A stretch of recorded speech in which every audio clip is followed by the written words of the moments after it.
So Here we are. But yeah, so last week, I know we were exploring goal setting and we talked about how to make goals achievable. And I think one of the cornerstones of that is habit formation and like having great habits. And people talk about all the time, like, oh, you need to have good habits. Like, what's the deal with habits? Why are habits so important for us to achieve our goals? that's a great thing. And I had someone the other day like, what's the big deal with it? Why do people talk about it so much? I'm like, well, I mean, it's how human beings are creatures of habit. Like there's just things that are, it's programming, right? Like we're programmed. And so it's efficiency and automation. Like there's stuff that we just kind of like naturally do. That's where we want to get to, right? Like it's just like when you learn how to drive home and your brain has the neural pathways and it knows like, this is my drive home. And sometimes you might be going somewhere else, but you're distracted and you just end up going there. Like you want to create pathways that create more success for yourself, right? And so there's the efficiency and automation aspect. There's consistency and reliability. If you're always doing certain things, like people that are working out, they have a habit of going to the gym every morning, like your mom used to, like every single morning, like what that's creating health wise and how that impacts and how you're able to, you're those establishing regular routines and habits, like you have stability and structure and knowing like whether you're strengthening muscles, bones, this, that, helping with releasing endorphins that help you show up in a more positive state. There's reliability of like how you're going to show up day in, day out when you do that or when you feel like that, right? Or when she didn't and it's like I feel like crap and you just don't show up the same way. And so even for yourself, having that consistency and reliability about with what we talked about last week and with goals and achieving goals, have goals because you're going to have to consistently engage in certain behaviors that align with your goals, right? Like whatever those small bite-sized pieces that you end up coming up with that you need to be doing. And by creating habits around those actions, whether it's those daily calls or exercising or reading and learning or content creation or whatever it might be, but you just have something around that, it's going to help aligns with your goals. You can make a lot more progress over time and achieve success, right? Yeah, and last week we were talking about the when you break down your goal, identifying what are the tasks that you need to do daily, weekly, monthly to make sure that you're hitting your goals. And I like to think of achieving goals as kind of like a little house, and your habits are kind of like the foundation of the house. Like if you have a good base level of things that you're doing on a daily basis that feed toward your super long goal, like your super long term goal, whatever that is, then you're going to have a good foundation to build on to hit powerful short term goals. Like if you have a business that kind of runs on autopilot and it's doing well, and then one day you want to come in and you want to achieve something a little bit greater, it's easy because you have something that's automated that can just be scaled up versus like you have to think about it like starting from zero every time. Like, is every time you start a new goal, do you want to be starting from zero, or can you be starting from a basic level of achievement? And that's what habits are. It's like the basic level of achievement. So I guess how do we start forming good habits? I think that's where people struggle is like they might know what might be good for them, but just like getting started is the hard part. Yeah, well, I mean, I think that when you look at habit formation and you start digging into that a little bit more, there's different aspects of it, right? The first thing would be like understanding the habit loop. Like one of the women in GoBundance, a great friend, Dr. Jamie Hope, she actually wrote a book called Habit That, by the way. Great book to read. And really understanding like how to create habits, the importance. And obviously we're hitting on some of this stuff right now, but looking at that and there's the habit loop. And this is a loop consisting of three elements like cue, routine, and reward, right? And so this cue serves as a trigger that's going to prompt a specific behavior or a routine. And this routine is the habitual behavior itself, right? Which is followed by a reward. You do this, you feel better, or you achieve this, some positive outcome or feeling that reinforces that behavior. And that makes it more likely to happen again, right? And so understanding this loop really helps you identify cues and rewards associated with habits. And so it's easier to modify or to replace them, right? And Mm-hmm. by the way, we create negative habit loops for ourselves, or you can intentionally create positive ones. And I know she shares a little bit more psychology, in the book about this. And then there's the plasticity aspect of it. And this has been like so much fun this past year to dig into like a lot of neuroscience and understanding like the brain's ability. Like, one, brains are magical and amazing and wow. And we're going to talk more about this in different episodes, but it's incredible to see like how we can reorganize and adapt by forming new neurological connections in response to what's happening, right? And so this is huge in creating habits, right? Because habits are formed through repetition. Neural pathways are formed through repetition, things that happen, and then it becomes just like a pathway is made and you don't even have to think about it, right? Like I was sharing, like driving a car.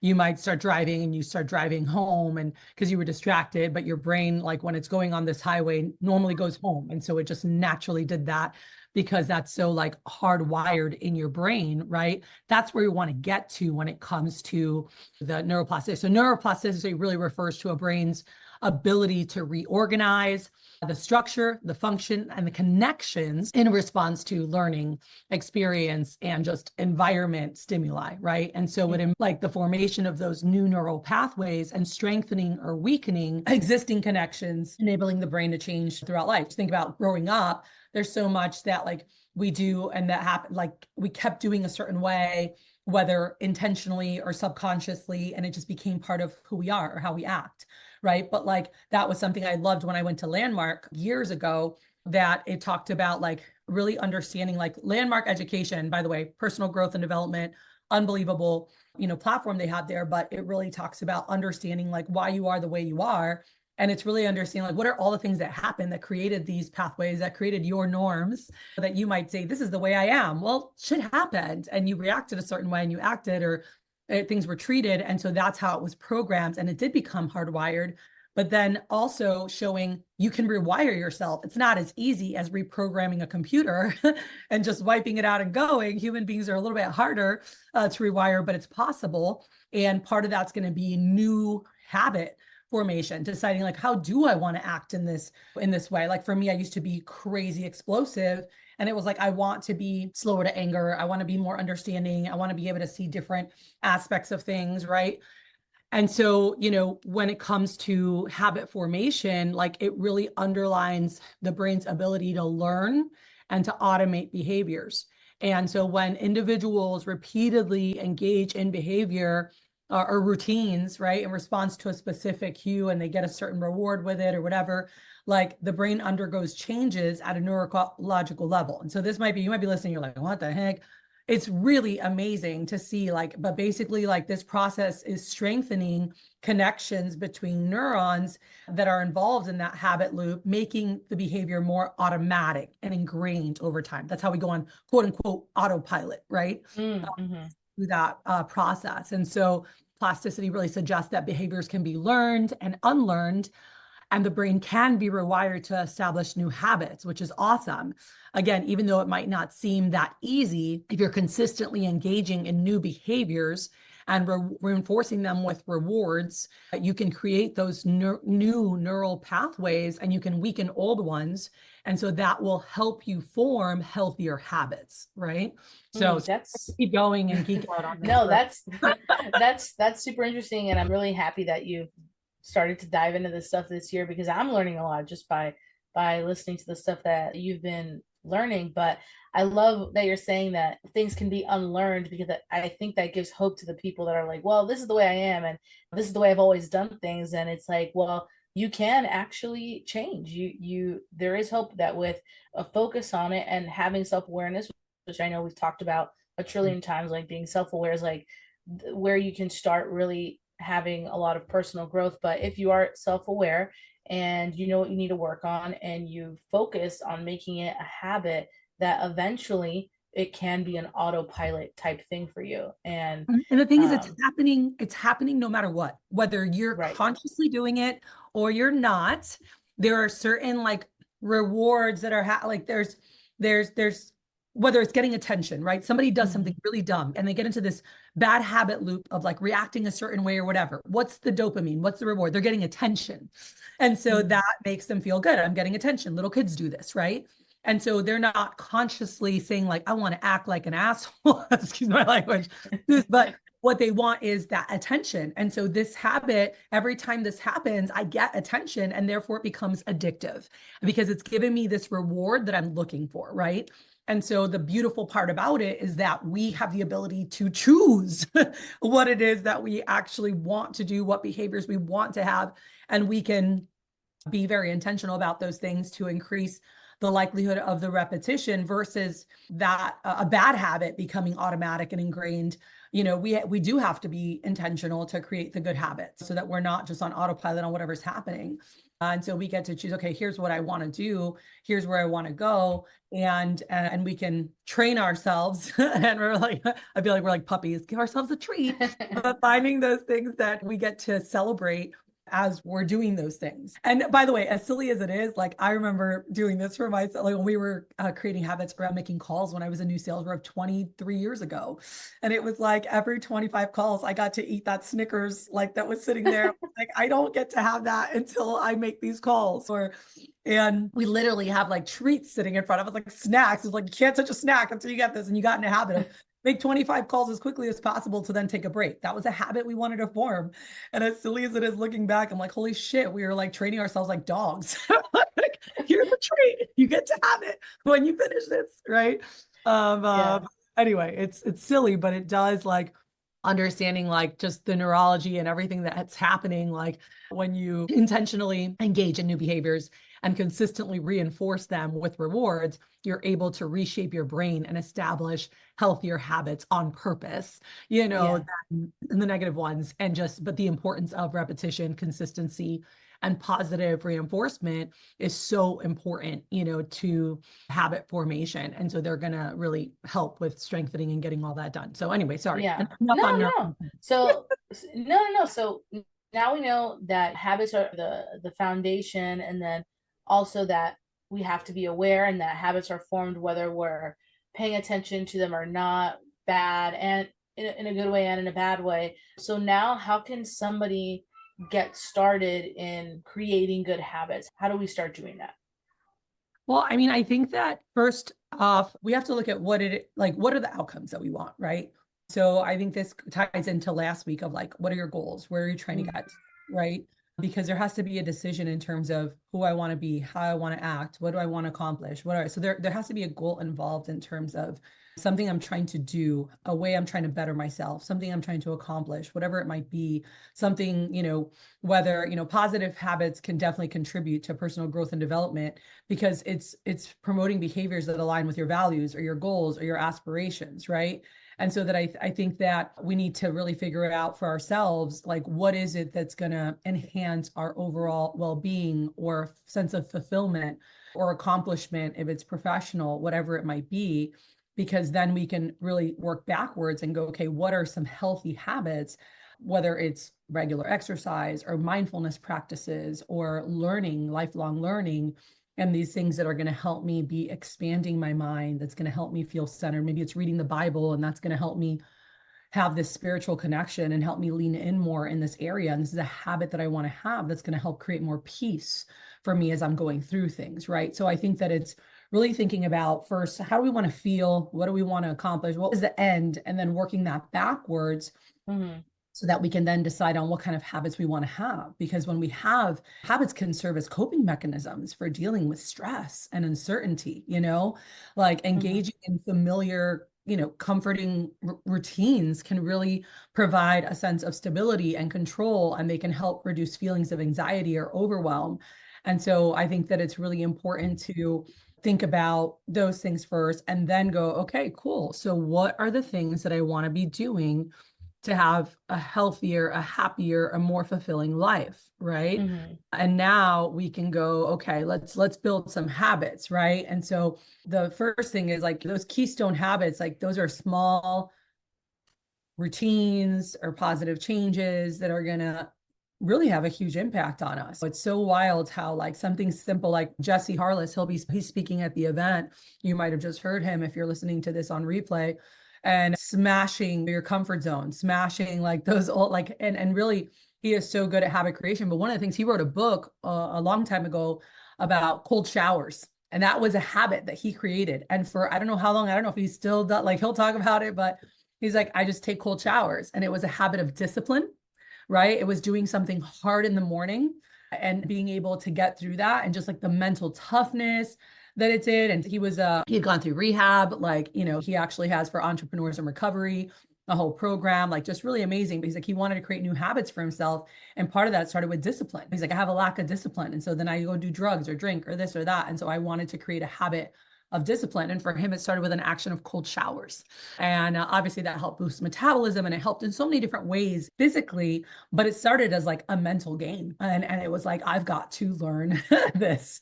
And so I'm going to put the freaking shower at like ice cold in the morning and jump in, and I'm going to sing through it, and I'm going to get through it because I can be stronger mentally, and I need to develop that mental muscle. And that was a goal, right?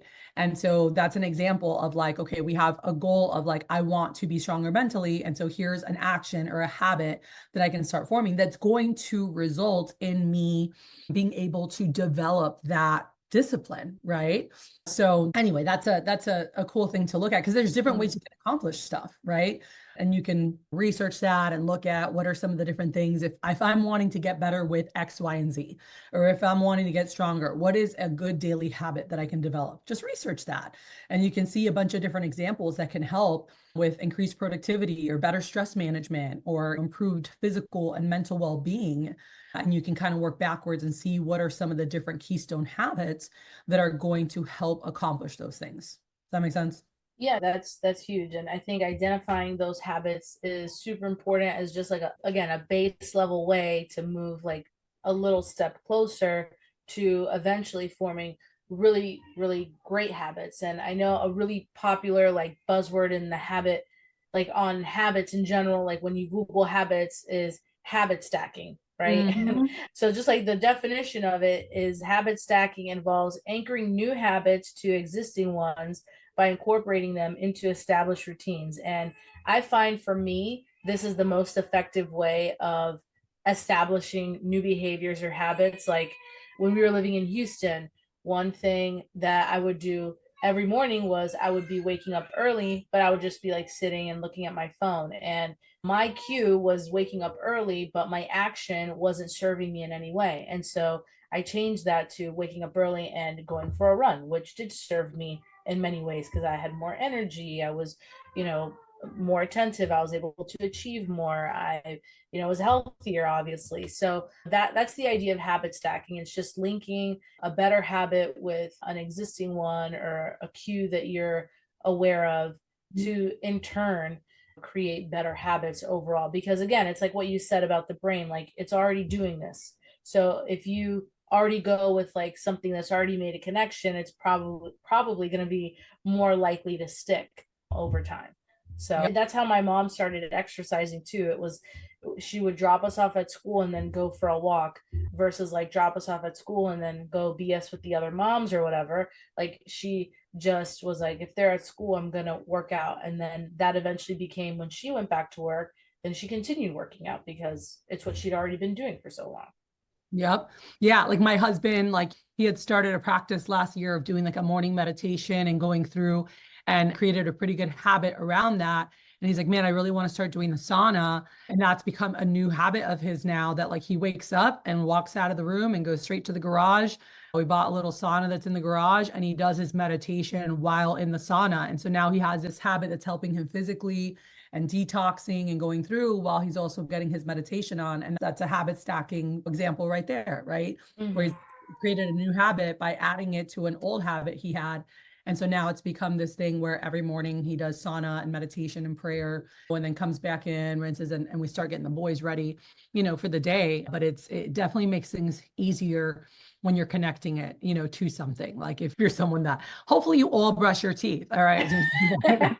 You brush your teeth in the morning, you're doing some other random thing, and it's like, okay, you know what? Like something I can, if I want to do affirmations and maybe I'm having a hard time of wanting to do that, maybe write some affirmations on your mirror in your bathroom.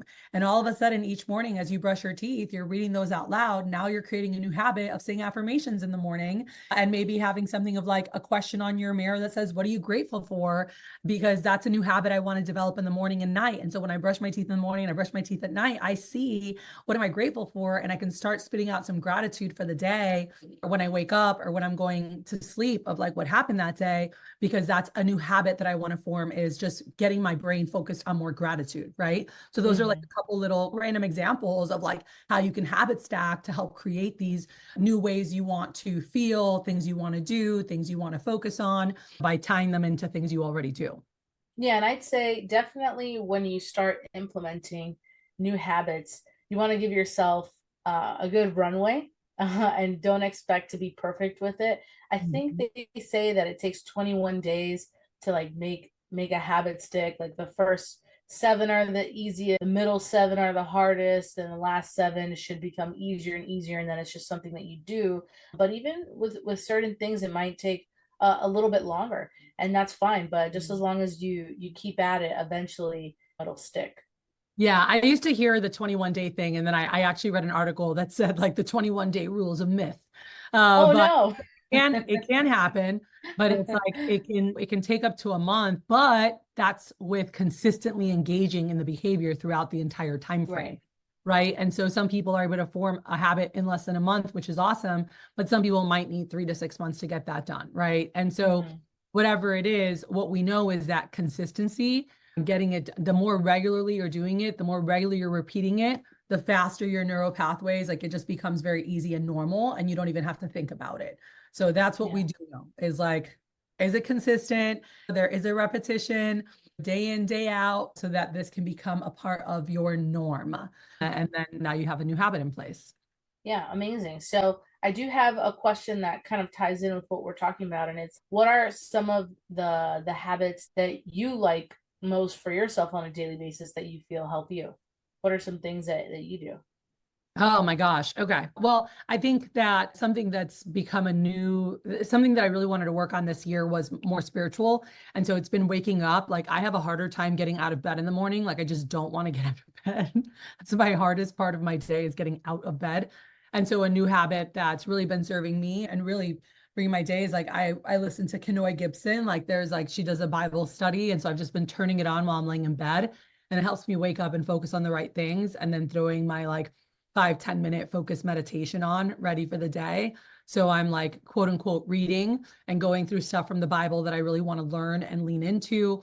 I'm getting a chance to do my meditation, waking up.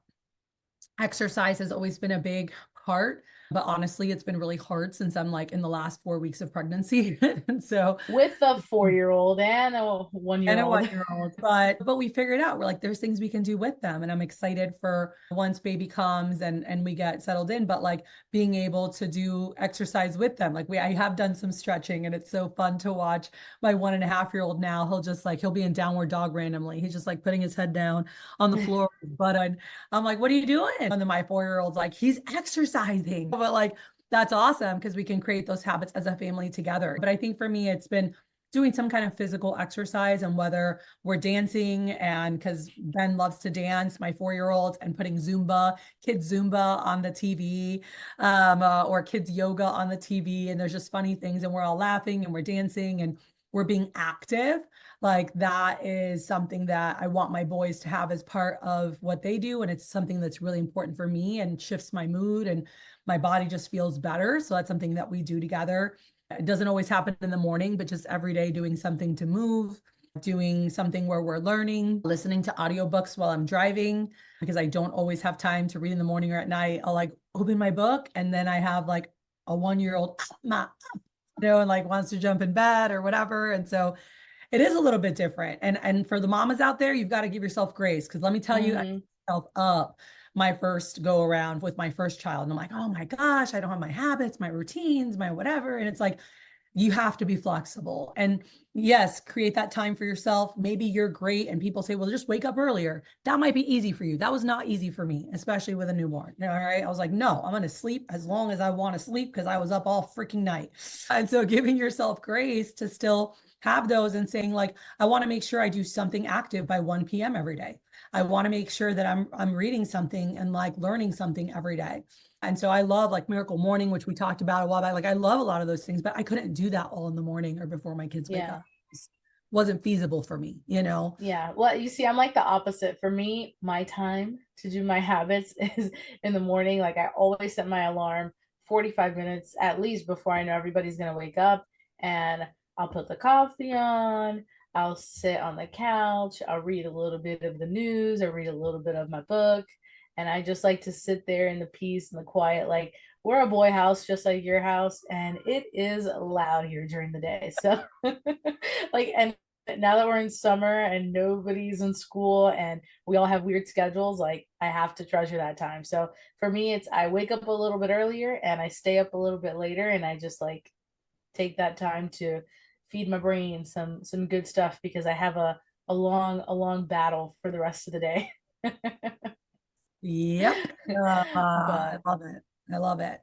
Well, awesome. I'm super excited to keep digging in, and we want to hear your guys' questions. I know we are talking about having a Ask Me Anything. We've got random questions that come in, but to just address some of those. And so make sure you guys are commenting, sharing, but also asking things. How can we best serve you? How can we best help you get to that next level? Where are areas? Maybe you've heard one of our episodes and you're like, I'm really having trouble with this. Like, we want to know, we want to hear it, we want to be able to help support. So make sure you guys are communicating, whether you're talking to us through Instagram. We have our Goals and Greatness Instagram. If you don't follow that, make sure that you do. Obviously, you can contact us through the website, but Instagram is an easy way to communicate with us daily, whenever you want, like send us a private message and ask away. We'd love to hear from you guys. So anything else you've got? no, I'm just excited to see you guys at the next event. And just remember that we have our website, goalsgreatnessunleashed.com, and we're here for you guys to serve you in whatever way possible. So we'll see you next week. Yeah.